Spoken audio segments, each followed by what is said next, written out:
कल जहां पर ड्रॉप किया था, कल मैं आपको पढ़ा रहा था लास्ट में जाते जाते मल्टीपल फिशन इन अमीबा, ठीक है, यानी कि अमीबा के अंदर बहुविखंडन मैंने पढ़ा दिया था और आपको ये बताया था कि बहुविखंडन जो है वो किस में चल रहा था बेटा, अनफेबल कंडीशन के अंदर चल रहा था, ठीक है।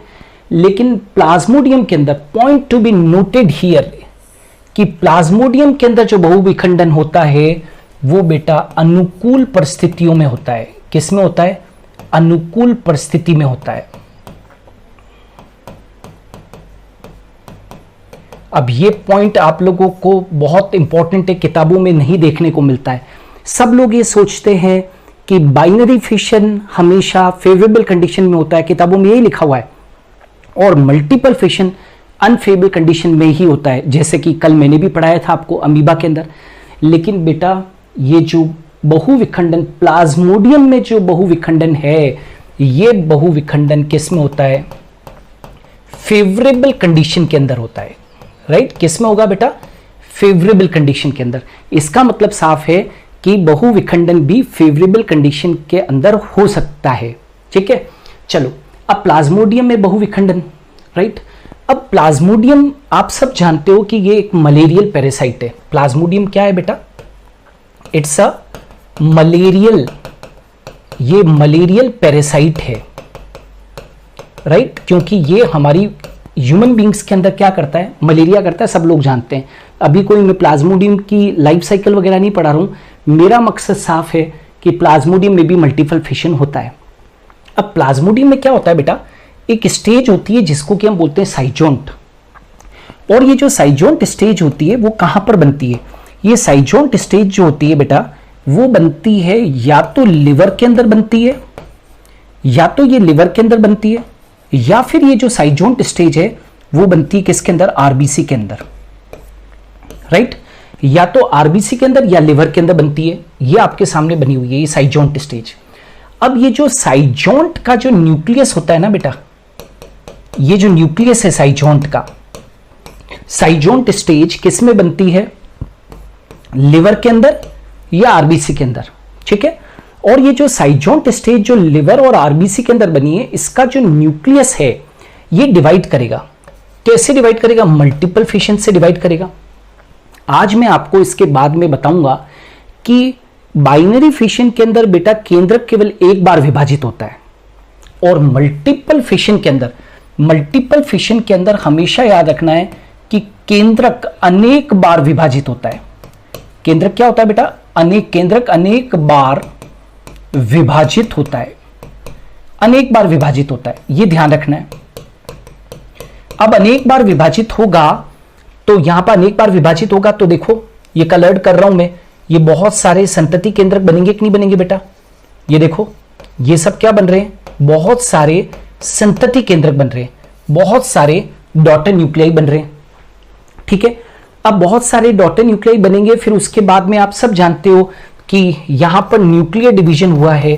न्यूक्लियर डिवीजन के बाद में साइटोप्लाज्म का डिवीजन होता है। तो ये देखो केंद्रक के बाद, केंद्र के चारों तरफ कोशिका द्रव्य आ चुका है। समझ में आ रहा है बेटा? क्लियर है चीज, राइट। और फिर उसके बाद में क्या होता है? एक वक्त ऐसा आता है कि ये जो साइजोंट की जो वॉल है, ये साइजोंट की वॉल है बेटा, दीवार है। ये जो साइजोंट की वॉल होती है ये क्या हो जाती है?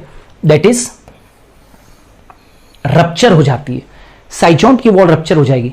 तो जो साइजोंट के अंदर, अच्छा एक चीज याद रखो, जब न्यूक्लियर डिवीजन के बाद में साइटोप्लाज्म डिवीजन हो जाता है ना, तो साइजोंट के अंदर ये जो रचनाएं बन रही है बेटा, इन रचनाओं को हम लोग बोलते हैं मीरोजोइड्स। क्या कहते हैं इनको? मीरोजोइड्स कहते हैं। इन रचनाओं को मीरोजोइड्स कहते हैं, राइट। जब अपनी 12th एनसीईआरटी के अंदर मलेरिया या प्लाज्मोडियम की पूरी लाइफ साइकिल दे रखी है, तब भी पढ़ाऊंगा मैं आपको। तो ये साइजोंट की वॉल जो है वो रप्चर हो जाएगी। रप्चर का मतलब समझते हो?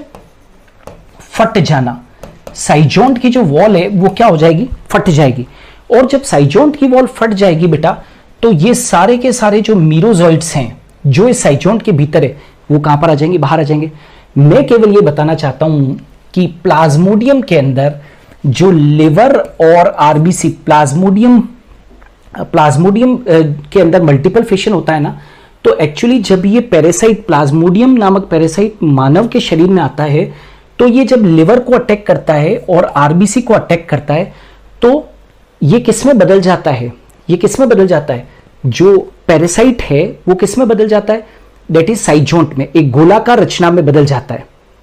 ठीक है, और इसके अंदर, इस गोलाकार रचना साइजोंट के अंदर फिर क्या होता है, मल्टीपल फिशन होता है। किस तरीके से हो रहा है वो आपको मैंने बताया। इसी प्रकार से साइजोंट क्या है, तो बेटा सिंपल सा है, आप यूं समझ लो, आपके क्वेश्चन बेटा मैं बता देता हूं। यूं समझो, ये तो सब जानते हो कि प्लाज्मोडियम की संक्रामक अवस्था क्या है बेटा, प्लाज्मोडियम की इन्फेक्टिव स्टेज क्या है, स्पोरोजोइट। प्लाज्मोडियम की जो इन्फेक्टिव स्टेज है वो क्या है बेटा, स्पोरोजोइट है। अब स्पोरोजोइट जो होती है वो कैसी होती है, ऐसे स्पिंडल शेप्ड होती है, ऐसी। प्लाज्मोडियम की जो इन्फेक्टिव स्टेज है वो क्या है, स्पोरोजोइट है। तो जब एक फीमेल एनोफिलस मॉस्किटो बाइट करेगी आपको तो आपकी बॉडी के अंदर क्या आ जाएगा, स्पोरोजोइट आ जाएगा। मतलब प्लाज्मोडियम किस रूप में आया है बॉडी के अंदर, आर यू गेटिंग बेटा, स्पोरोजोइट, राइट। और यही स्पोरोजोइट जब आपके लिवर को अटैक करता है तो लिवर के अंदर क्या होता है, ग्लाइकोजन, और जब आरबीसी को अटैक करता है तो आरबीसी में क्या है, हीमोग्लोबिन। तो बताओ जल्दी से, इस प्लाज्मोडियम की ये जो स्टेज है स्पोरोजोइट, इसका पसंदीदा भोजन क्या है, या तो ग्लाइकोजन या हीमोग्लोबिन, है ना। तो बोलो ग्लाइकोजन को खाएगा जब लिवर के अंदर है, और आरबीसी के अंदर है तो किसको खाएगा, हीमोग्लोबिन को। खा पी के इंसान क्या होता है, मोटा, तो बस ये खा पी के मोटा हो गया, तो क्या बन गया, स्पोरोजोइट ही क्या बन गया, साइजोंट। चलो, अब प्लाज्मोडियम की जब अपने लाइफ साइकिल पढ़ते हैं बेटा, तो एक और स्टेज होती है, वो होती है oocyst स्टेज। एक और स्टेज होती है, उसका नाम क्या है, oocyst स्टेज है। ये जो oocyst होती है ना, ये कहां पर होती है, ये फीमेल एनोफिलस के स्टमक पर होती है। याद रखना, ये कहां पर होती है बेटा, फीमेल एनोफिलस के स्टमक पर पाई जाती है, फीमेल एनोफिलस के स्टमक पर उपस्थित, फीमेल एनोफिलस के स्टमक पर उपस्थित होती है oocyst। तो देखो साइजोंट के अंदर क्या हुआ बेटा, साइजोंट के अंदर देखो ध्यान से सुनो, साइजोंट के अंदर क्या हुआ है बेटा, साइजोंट में तो साइजोगोनी हुई। साइजोंट के अंदर जो मल्टीपल फिशन हो रहा है ना, साइजोंट के अंदर जो मल्टीपल फिशन हो रहा है, ये जो पूरा प्रोसेस हो रहा है इसको क्या बोल रहे हैं, साइजोगोनी बोल रहे हैं। और साइजोगोनी के फलस्वरूप, यानी कि मल्टीपल फिशन के फलस्वरूप, साइजोंट के अंदर साइजोगोनी हो रही है और मल्टीपल फिशन के थ्रू क्या बन गया बेटा, मीरोजोइड बने, जो कि डायग्राम के अंदर दिख रहे हैं। अब मैं ये भी बता रहा हूं कि जब प्लाज्मोडियम की लाइफ साइकिल चलती है ह्यूमन बींग्स के अंदर, तो हमारे अंदर जिस तरीके से साइजोंट होता है ना, उसी तरीके से फीमेल एनोफिलस मॉस्किटो के स्टमक पर, वापस से बोल रहा हूं, फीमेल एनोफिलस मॉस्किटो के स्टमक पर क्या बनती है बेटा, oocyst स्टेज बनती है। Are you getting, oocyst stage. oocyst stage कुछ भी नहीं है, ये बेटा जाइगोट है। जब जाइगोट के ऊपर सिस्ट बन जाती है तो उसको क्या बोलते हैं, oocyst कहते हैं, है ना, राइट। जाइगोट विथ सिस्ट, क्या कहा मैंने, जाइगोट विथ सिस्ट। जाइगोट जिसके चारों तरफ सिस्ट बन जाती है उसे ही क्या कह देते हैं, oocyst कह देते हैं। तो oocyst के अंदर जिस तरीके से साइजोंट में साइजोगोनी होती है, तो oocyst के अंदर स्पोरोगोनी होती है। मतलब यहां पर भी मल्टीपल फिशन हो रहा है। oocyst में क्या होती है बेटा, स्पोरोगोनी होती है। और जिस तरीके से साइजोंट के अंदर साइजोगोनी होने से मीरोजोइड बनते हैं मल्टीपल फिशन के द्वारा, इसी तरीके से oocyst के अंदर स्पोरोगोनी होने से स्पोरोजोइड बनते हैं।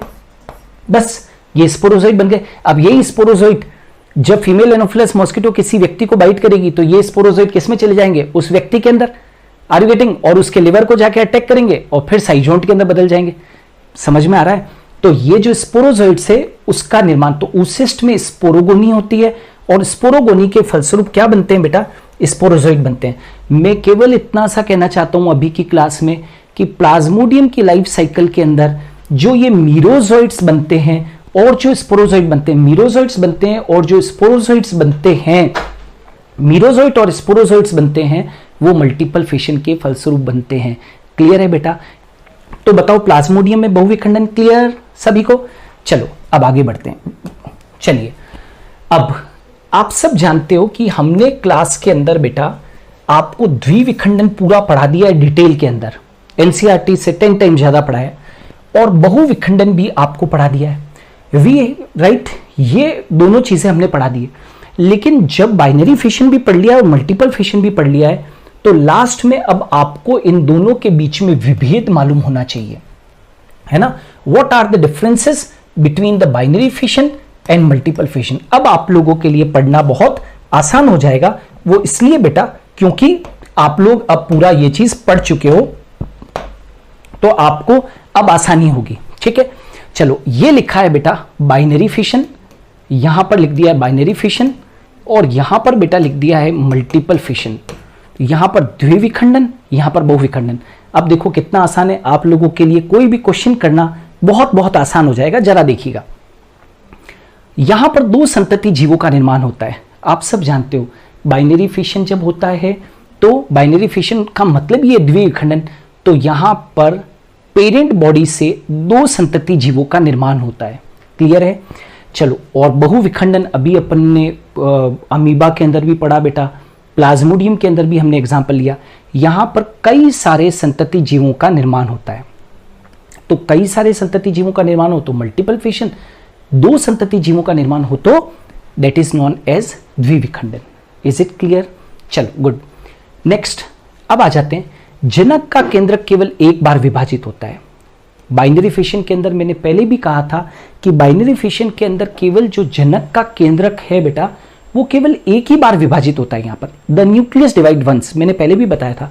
लेकिन यहां पर आपने अभी जब साइजोगोनी भी देखी आपने, राइट, या स्पोरोगोनी भी देखी, अभी जस्ट प्लाज्मोडियम में आपने बाइनरी ये मल्टीपल फिशन पढ़ा था, तो जनक का केंद्रक अनेक बार विभाजित होता है। हो रहा था या नहीं हो रहा था?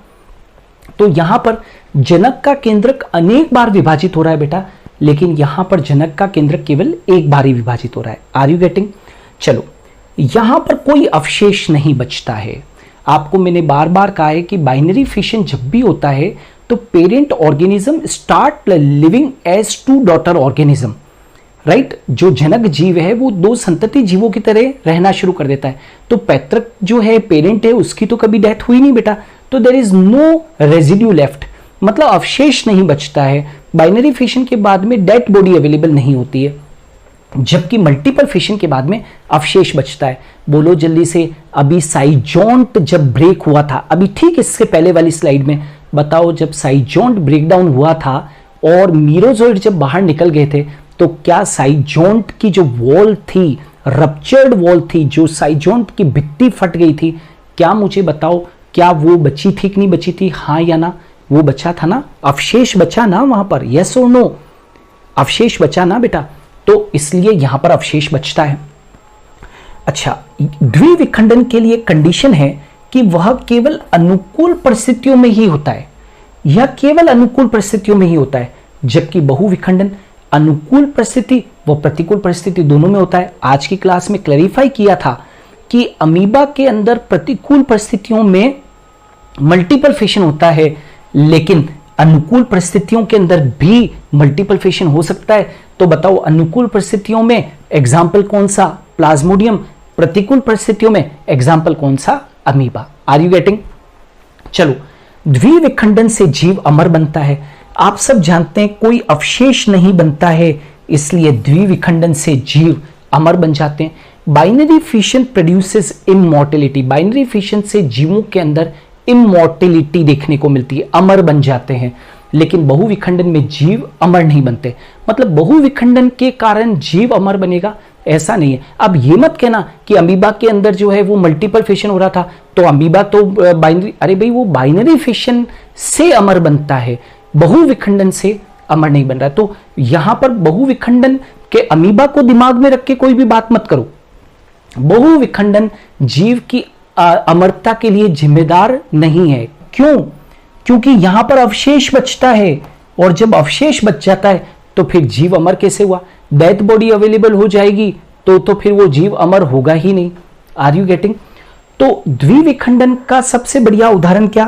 द्विविखंडन का बेस्ट उदाहरण है कौन सा? अमीबा और युग्लिना। और बहुविखंडन का यदि एग्जाम्पल देखेंगे तो बहुविखंडन प्रतिकूल परिस्थितियों के अंदर तो किसमें होगा? अमीबा के अंदर। प्रतिकूल परिस्थितियों के अंदर तो किसमें होगा? अमीबा के अंदर। और प्लाज्मोडियम के अंदर अनुकूल परिस्थिति में, बेटा याद रखना, प्लाज्मोडियम के अंदर अनुकूल परिस्थिति में, प्लाज्मोडियम में अनुकूल परिस्थिति के अंदर क्या होगा? दैट इज बहुविखंडन होगा। क्लियर है? तो ये स्लाइड क्लियर है बेटा? What are the differences between binary fission and multiple fission. मेरे ख्याल से अब सभी को ये क्लियर हो गया होगा कि द्विविखंडन क्या है और बहुविखंडन क्या है। आगे बढ़ जाएं बेटा, चलो विदाउट वेस्टिंग टाइम हम लोग आगे बढ़ते हैं। सो बेटा अब हम लोग अब पढ़ रहे हैं मुकुलन। मुकुलन जो होता है वो क्या चीज है? बडिंग है। You know very well what is budding. Class 10th के अंदर आप लोगों ने बडिंग के बारे में सुना था। बडिंग क्या होती है? जनक जीव से अतिवृद्धि उत्पन्न होती है। जनक जो जीव होता है ना बेटा, पेरेंट सेल, उस पेरेंट सेल से क्या होती है? एक आउटग्रोथ अराइज होती है, ये वाली, ये देख रहे हो, ये आउटग्रोथ अराइज होती है। और इस आउटग्रोथ को हम क्या कहते हैं? कलिका कहते हैं। वी कॉल इट एज बड, ठीक है। और यही बड आगे चलकर जनक से क्या हो जाती है? पृथक हो जाती है। यही बड आगे चलकर जनक से क्या हो जाती है? पृथक हो जाती है। और पृथक होकर नए जीव का क्या करती है? निर्माण करती है। क्लियर? ये जो बड है ना, ये देखो यहां से ये सेपरेट हो गई और सेपरेट होकर और एक नए ऑर्गेनिज्म का क्या कर देती है? निर्माण कर देती है। ठीक है। इसमें क्या होता है? यहां पर देखो, ये जो न्यूक्लियस है, इस पेरेंट सेल का जो न्यूक्लियस है ना बेटा, ये भी डिवाइड करता है और डिवाइड करता है। और इसके अंदर एक पोर्शन जो होता है, इसका न्यूक्लियस डिवाइड करेगा तो नेचुरली कि एक पोर्शन तो इधर चले जाएगा और एक पोर्शन इधर रह जाएगा। ठीक है। तो ये जो बड सेपरेट होगी उसके अंदर भी क्या होगा? फिर न्यूक्लियस होगा। ठीक है।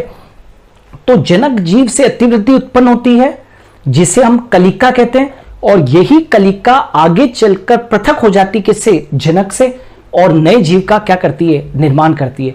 तो मुकुल जो बनती है बेटा, मुकुल बनने की प्रक्रिया को ही हम मुकुलन कहते हैं। जैसे कि उदाहरण के तौर पर यीस्ट, हाइड्रा और स्पंज। यीस्ट में, हाइड्रा के अंदर और स्पंज के अंदर क्या होती है? मुकुलन आपको देखने को मिलता है। जैसे कि यहां पर आप देखिए, मैंने यीस्ट में मुकुलन को शो कर रखा है। यीस्ट में मुकुलन को शो कर रखा है मैंने, राइट। तो ये क्या चीज है? ये फिगर किसका है बेटा? ये फिगर किसका है? यानी कि यीस्ट में मुकुलन, यीस्ट में मुकुलन, ये क्या है बेटा? यीस्ट में मुकुलन। क्लियर है? तो यहां पर एक बात तो बहुत नोटिस करने की है कि यहां पर विभाजन असमान होता है। कभी भी याद रखना कि मुकुलन की जब प्रक्रिया होती है तो डिवीजन जो होता है वो हमेशा बेटा कैसा होता है? अनइक्वल होता है। जैसा कि आप देख पा रहे होंगे, विभाजन असमान होता है। जबकि एक स्टार पॉइंट बना के लिख देता हूं कि द्विविखंडन के अंदर, क्या कहा मैंने बेटा?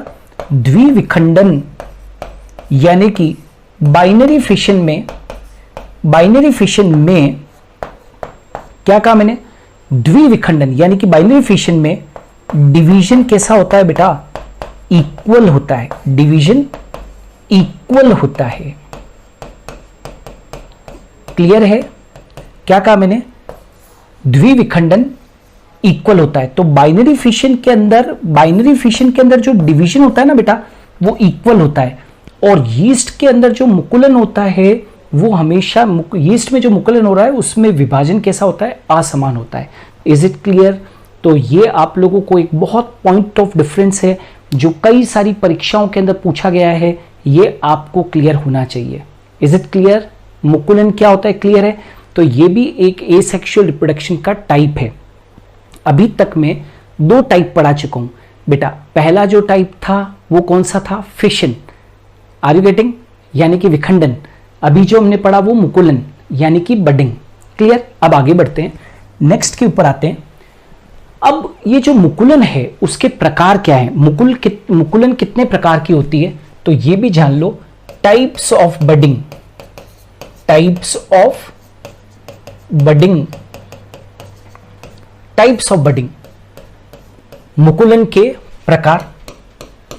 अब ये जो मुकुलन के प्रकार है बेटा, ये मुकुलन के प्रकार 2 प्रकार की होती है मुकुलन। एक होती है बाह्य मुकुलन, राइट।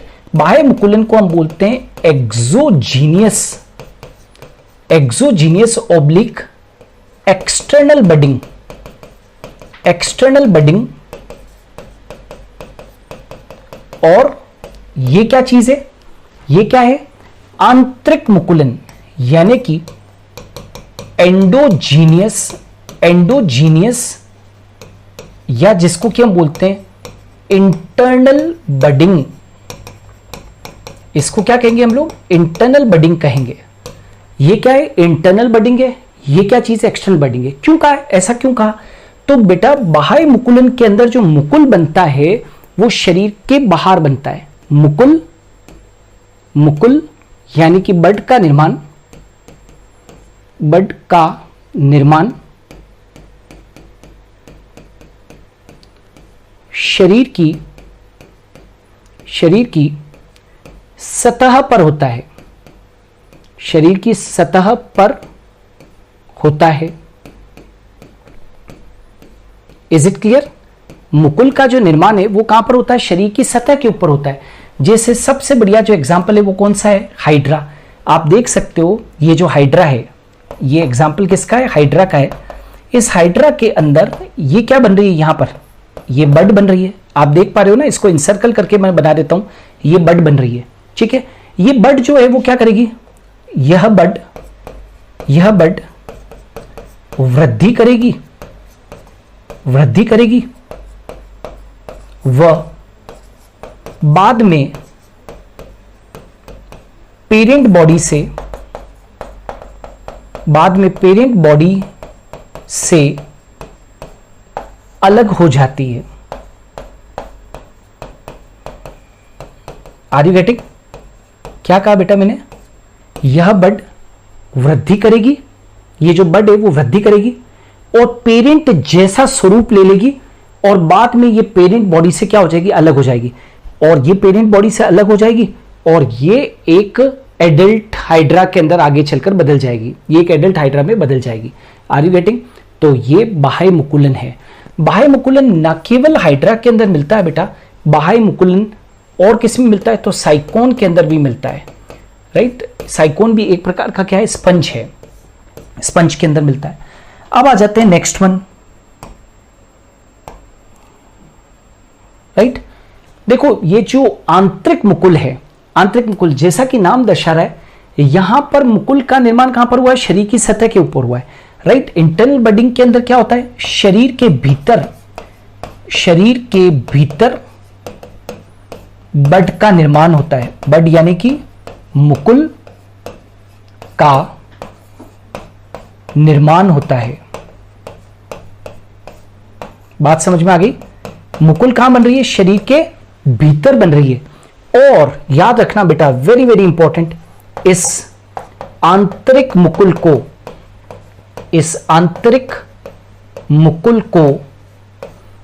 क्या कहते हैं जानते हो हम लोग? इस आंतरिक मुकुल को जेम्यूल कहते हैं। क्या कहते हैं बेटा? जेम्यूल कहते हैं। तो ये जो आपके सामने बनी हुई है ना, ये क्या है? This is a gemmule. ये जो चित्र बना हुआ है आपके सामने, ये किसका है? जेम्यूल का है, ठीक है। ये कहां पर बन रही है? शरीर के अंदर बन रही है। अब यहां पर क्या होता है? देखो ये एक पूरी की पूरी एक जेम्यूल है, right. This is a gemmule. और इस जेम्यूल जो है इसके अंदर स्पेशल सेल्स होती है, इसके अंदर स्पेशल सेल्स है जिसको हम बोलते हैं आर्कियोसाइट्स। बेटा बहुत इंपॉर्टेंट है, ये क्या होती है? आर्कियोसाइट्स।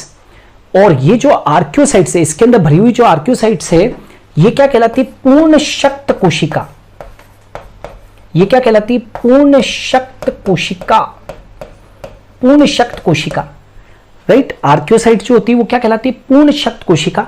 पूर्ण शक्त कोशिका को आप चाहें तो बेटा टोटीपोटेंट भी कह सकते हो। क्या कहते हैं इसको? टोटीपोटेंट कहते हैं। क्यों? क्योंकि इनके अंदर क्षमता है कि ये नए जीव को जन्म दे दे। इनके अंदर क्षमता है कि ये नए जीव को क्या दे दे? जन्म दे दे। तो यहां पर बेटा एक पोर होता है ऊपर की तरफ, एक पोर होता है इनके अंदर, और उसका नाम क्या है? माइक्रोपाइल। एक पोर होता है ऊपर की तरफ और उसका नाम क्या है? माइक्रोपाइल है। ये माइक्रोपाइल से ये आर्कियोसाइट्स बाहर आएगी और नए जीव को क्या कर देगी? जन्म दे देगी। आर यू गेटिंग और नॉट? तो आंतरिक मुकुलन जो है वो किसके अंदर पाया जाता है? स्पॉन्जिला के अंदर पाया जाता है, ठीक है ना। ये एक फ्रेश वाटर स्पॉन्ज है बेटा। ये क्या है? एक फ्रेश वाटर स्पॉन्ज है। ध्यान रखोगे ये क्या है? एक फ्रेश वाटर स्पॉन्ज है। ये एक फ्रेश वाटर स्पॉन्ज है। क्लियर है? तो आंतरिक मुकुल को आंतरिक मुकुल क्यों कहा? क्योंकि शरीर के भीतर ये मुकुल बन रही है। ये मुकुल कहां पर बन रही है? शरीर के भीतर बन रही है। और इस मुकुल को हमने क्या कह दिया? जेम्यूल कह दिया। ये चित्र आपके सामने जेम्यूल का बना हुआ है। इस जेम्यूल के भीतर विशेष कोशिकाएं होती है। जेम्यूल के भीतर विशेष कोशिकाएं, उनका नाम क्या है? आर्क्योसाइट सेल्स है। आर्क्योसाइट सेल जो होती है बेटा, वो पूर्ण शक्त कोशिका होती है। पूर्ण शक्त कोशिका होती है। क्लियर? और ये किसी मतलब पूरे के पूरे जीव का क्या कर सकती है? निर्माण कर सकती है। और यहां से ये माइक्रोपाइल से कहां निकल सकती है? बाहर निकल सकती है। Is it clear? स्पॉन्जिला जो कि एक स्वच्छ जलीय स्पॉन्ज है, उसके अंदर आंतरिक मुकुल देखने को मिलती है। और बाह्य मुकुलन का तो सबसे बेस्ट एग्जाम्पल आप लोग सभी जानते ही हो कि हाइड्रा। हाइड्रा के अंदर किसका निर्माण होता है? बाह्य मुकुल का क्या होता है? निर्माण होता है। इज इट क्लियर और नॉट? चलो आगे बढ़े बेटा। तो ये तो थे मुकुलन के टाइप्स। अब आ जाते हैं एक और टाइप, एसेक्सुअल रिप्रोडक्शन का एक और टाइप हम लोग आते हैं। और उस एसेक्सुअल रिप्रोडक्शन के इस टाइप को हम क्या बोलते हैं? खंडन कहते हैं।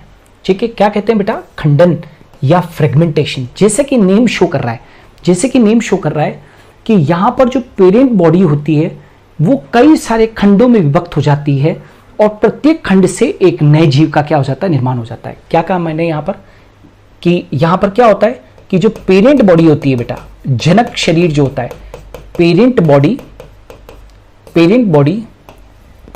कई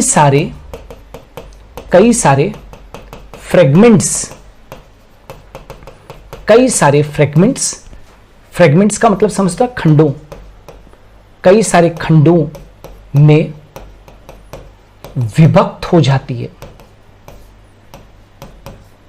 कई सारे खंडों में विभक्त हो जाती है एवं प्रत्येक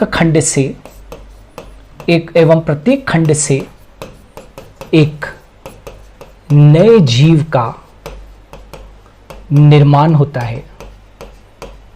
एक नए जीव का निर्माण होता है। Is it clear? क्या कहा मैंने बेटा?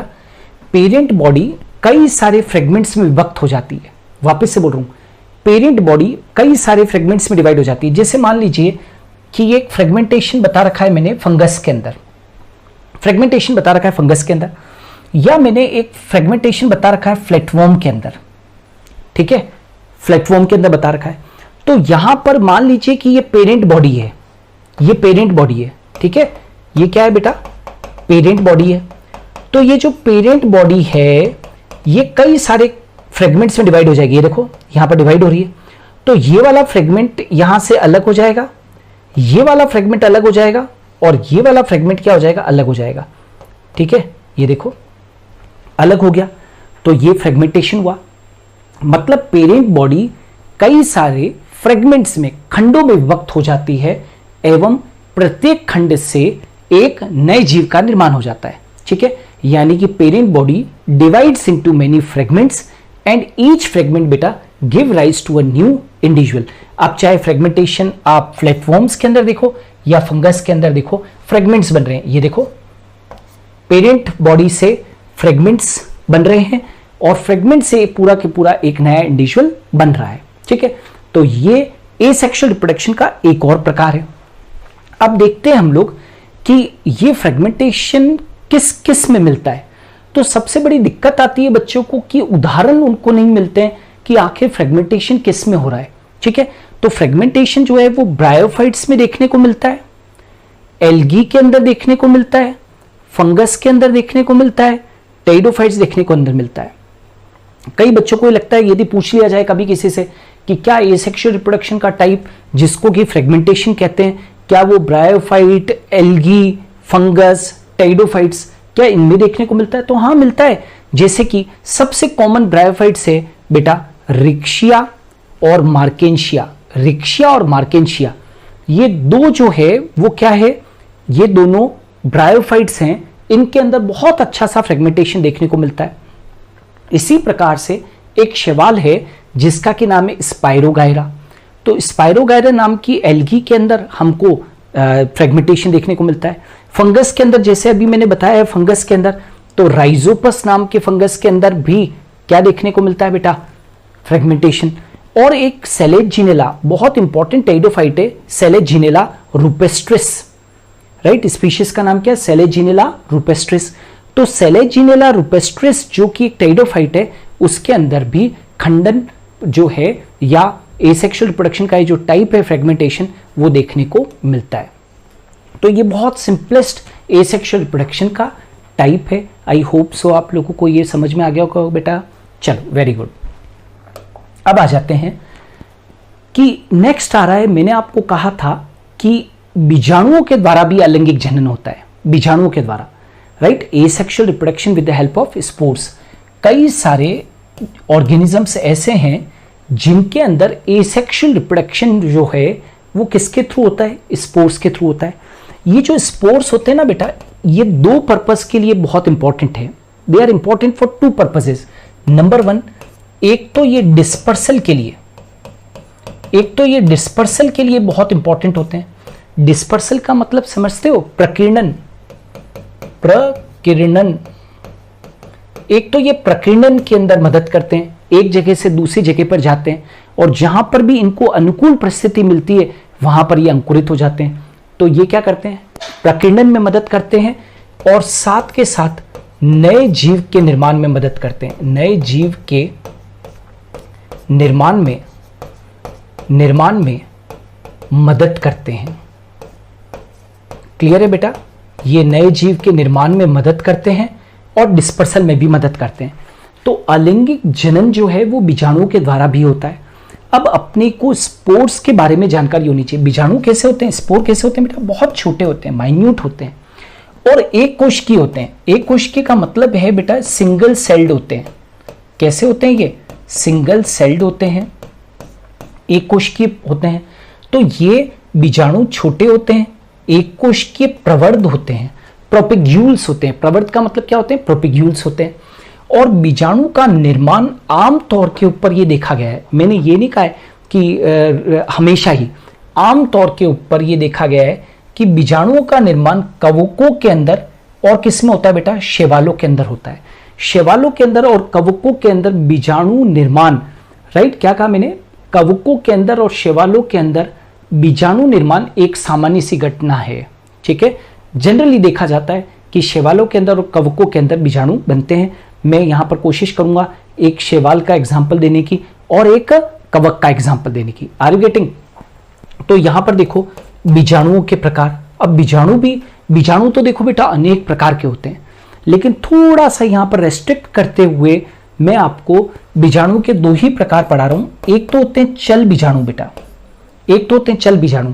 चल बीजाणु कैसे होते हैं? गतिशील होते हैं। गतिशील का मतलब समझते हो कैसे होते हैं? मोटाइल होते हैं, मोटाइल होते हैं। और दूसरे जो अचल बीजाणु होते हैं, अचल बीजाणु, वो कैसे होते हैं? अगतिशील, इमोटाइल, मतलब ये गति नहीं करते हैं, अगतिशील होते हैं, राइट।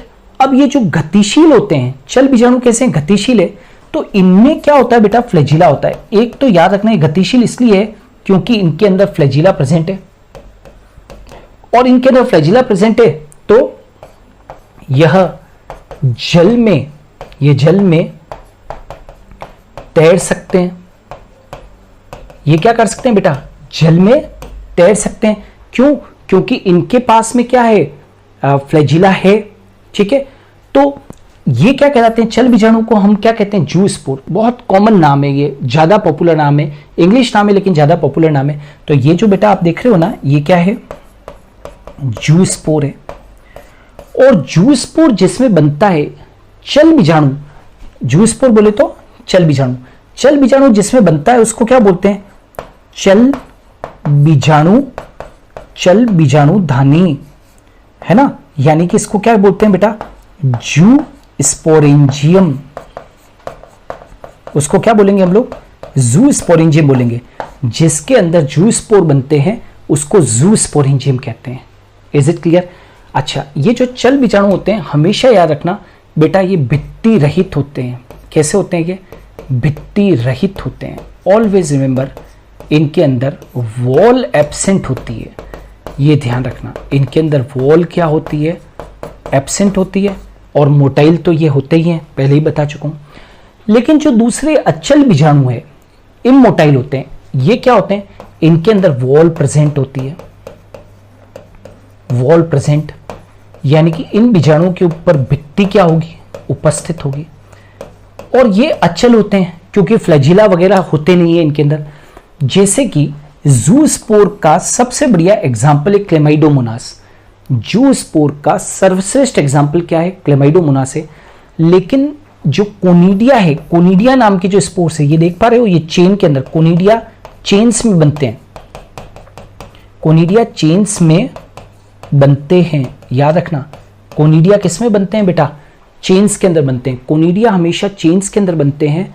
और कोनिडिया जो है वो किस में मिलते हैं? एक फंगस के अंदर मिलते हैं जिसका कि नाम क्या है? पेनिसिलियम। कोनिडिया जो है वो फंगस में मिलते हैं, कोनिडिया फंगस के अंदर मिलते हैं और उसका नाम क्या है? पेनिसिलियम। Are you getting? तो बीजाणु क्या होते हैं ये समझ में आ गया है, और बीजाणु के प्रकार क्लियर है। चलो नेक्स्ट, पुनरुद्भवन। पुनरुद्भवन बेटा, पुनरुद्भवन जो है वो फ्रेगमेंटेशन से डिफरेंट है ना? यह फ्रेगमेंटेशन से डिफरेंट है, समझ जाओगे, ये फ्रेगमेंटेशन से डिफरेंट है, राइट? फ्रेगमेंटेशन से डिफरेंट है, राइट? क्योंकि यहां पर फ्रेगमेंटेशन में तो क्या होता था बेटा कि बहुत सारे बॉडी के बहुत सारे टुकड़े हो जाते थे, हर टुकड़े से एक नया जीव बनता था। यहां ऐसा नहीं है। यहां पर क्या होता है, देखो, शरीर के एक छोटे से भाग से संपूर्ण जीव का निर्माण हो रहा है, मतलब उसी जीव का निर्माण हो रहा है। और यहां पर किसी खोए हुए भाग को बदलना, क्या है ये? शरीर के एक छोटे से भाग से संपूर्ण जीव का निर्माण करना। रीजनरेशन या पुनरुद्भवन क्या है? शरीर के एक छोटे से भाग से संपूर्ण जीव का निर्माण करना या किसी खोए हुए भाग को बदलना, यानी कि replacement of lost part. Replacement of lost part. आप देखो, क्या आप मुझे बताओ कि फ्रेगमेंटेशन में ऐसा होता है क्या? फ्रेगमेंटेशन में ऐसा होता है क्या? यहां पर रिप्लेसमेंट ऑफ लॉस्ट पार्ट हो रहा है, किसी खोए हुए भाग का बदलना। फ्रेगमेंटेशन में ऐसा तो नहीं होता है। हाँ, शरीर के एक छोटे से भाग से संपूर्ण जीव का निर्माण हो सकता है या किसी खोए हुए भाग को यहां पर बदला जाता है। अच्छा, रीजनरेशन के लिए बहुत सारी कंडीशंस भी होती है बेटा। रीजनरेशन के लिए जीव का 1/6 भाग होना आवश्यक है। जीव का 1/6 भाग होना आवश्यक है, मतलब 1/6 part of the parent body is essential. तो ही क्या होगा? रीजनरेशन होगा। रीजनरेशन के लिए पैतृक शरीर का 1/6 भाग, उतना पीस तो होना ही चाहिए, तो ही वो क्या करेगा? रीजनरेशन करेगा। ठीक है, तो रीजनरेशन के अंदर रिप्लेसमेंट ऑफ लॉस्ट पार्ट भी हो रहा है, मतलब डैमेज पार्ट यहां पर रिपेयर हो रहा है। डैमेज पार्ट रिपेयर हो रहा है। क्या फ्रेगमेंटेशन के अंदर ऐसा हो रहा था? क्या वहां पर डैमेज पार्ट रिपेयर हो रहा था? नहीं, वहां तो सिंपल बॉडी टुकड़ों में टूट गई थी और हर एक टुकड़े से एक नया जीव बन गया था। यहां पर ऐसा नहीं होता है। Is it clear? तो पुनरुद्भवन जो है वो थोड़ा डिफरेंट है, किससे? फ्रेगमेंटेशन से। ठीक है, स्लाइड सा डिफरेंस है। ठीक है, और याद रखना, एक और डिफरेंस बता दूं बेटा, फ्रेगमेंटेशन ऐसे मल्टीसेलुलर ऑर्गेनिज्म में होता है जिनका सरल संगठन होता है। वापस से बता दूं एक बार, मल्टीसेलुलर फ्रेगमेंटेशन, खंडन की क्रिया ऐसे जीवों में, ऐसे बहुकोशिकीय जीवों में होती है, राइट, जिनका शारीरिक संगठन सिंपल होता है। लेकिन रीजनरेशन जो है वो देखा गया है कि कॉम्प्लेक्स, ऐसे मल्टीसेलुलर ऑर्गेनिज्म जिनका संगठन कॉम्प्लेक्स होता है, उनके अंदर क्या देखा जाता है? रीजनरेशन देखा जाता है। क्लियर है? तो रीजनरेशन क्या है? एक छोटे से भाग से संपूर्ण जीव का निर्माण करना या किसी खोए हुए भाग को बदलना। एग्जाम्पल क्या है? अमीबा, हाइड्रा, स्पंज, प्लेनेरिया, और भी बहुत सारे एग्जाम्पल हो सकते हैं, स्टारफिश वगैरह वगैरह। अमीबा, हाइड्रा, स्पंज, प्लेनेरिया, ठीक है, स्टारफिश, इन सब के अंदर पुनरुद्भवन की क्या पाई जाती है? अपार क्षमता पाई जाती है। क्लियर? और लास्ट जो हम लोग नेक्स्ट टर्न पे पूरा डिटेल के अंदर डिस्कस करेंगे बेटा, और उसका नाम है कायिक प्रवर्धन, वेजिटेटिव प्रोपगेशन। नेक्स्ट कौन सा आ रहा है? Vegetative propagation. कायिक प्रवर्धन में भाग लेने वाली रचनाओं को कायिक प्रवर्ध कहते हैं। क्या कहते हैं? कायिक प्रवर्धन में भाग लेने वाली रचनाओं को कायिक प्रवर्ध कहते हैं। कायिक प्रवर्धन समझ में आ रहा है? शरीर के किसी वेजिटेटिव पार्ट से एक पूरे के पूरे पादप का बनना क्या कहलाता है? वेजिटेटिव प्रोपगेशन, कायिक प्रवर्धन कहलाता है। Vegetative propagation. वास्तव में हम अलैंगिक जनन को ही पादपों के अंदर क्या कहते हैं? कायिक प्रवर्धन कहते हैं। तो कायिक प्रवर्धन में भाग लेने वाली रचनाओं को क्या कहते हैं? कायिक प्रवर्ध कहते हैं। वो रूट हो सकती है, कोई स्टेम हो सकता है, कोई लीफ हो सकती है, कुछ भी हो सकता है। मैं नेक्स्ट क्लास के अंदर पूरा डिटेल के अंदर इसको डिस्कशन करूंगा, ठीक है। और कायिक प्रवर्धन की विधियां कितनी होती है बेटा? कायिक प्रवर्धन की 2 महत्वपूर्ण विधियां होती है, एक तो प्राकृतिक विधियां और दूसरी जो होती है वो क्या होती है? कृत्रिम विधियां। प्राकृतिक विधियां और कृत्रिम विधियां। Are you getting? तो आज बेटा यहां तक पढ़ाया है, क्लियर है। फिर से मिलेंगे, तब तक के लिए धन्यवाद, अलविदा।